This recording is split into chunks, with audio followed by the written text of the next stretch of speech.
పెన్ని జున్ను పౌడర్ అండి. జున్ను నేను తయారు చేస్తాను. మిల్క్ బెట్ట ఉండు బెట్ట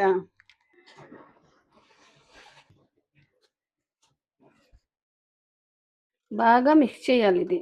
ఇది జాగ్రీ లిక్విడ్ అండి. ఇది లిక్విడ్ చేసి నేను ఫ్రిడ్జ్ లో పెట్టుకుంటాను. 3 స్పూన్స్ వేసాను. మనకు సరిపోయినంత వేసుకోవడం, స్వీట్ సరిపోయినంత. మళ్ళీ బాగా మిక్స్ చేసుకోవాలి. చూడండి, మిరియాల పౌడరు కొద్దిగా, ఇలాచి పౌడర్ కొద్దిగా అండి. సింపుల్ జున్ను తయారు చేసుకోవడం. నైస్ గా మిక్స్ చేసుకుందాం. ఇది గాజు బౌల్లో వేసుకుందాం.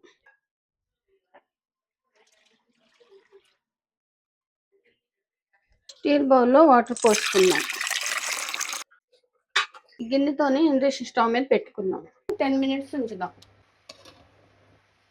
ఇప్పుడు చూద్దాం రండి, తయారైందో లేదో.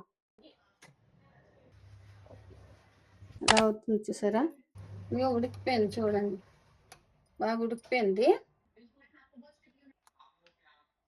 చూడండి, తిని వస్తాను. సో యమ్మీ, చాలా బాగుంది. Bye, see in the next video. Bye bye.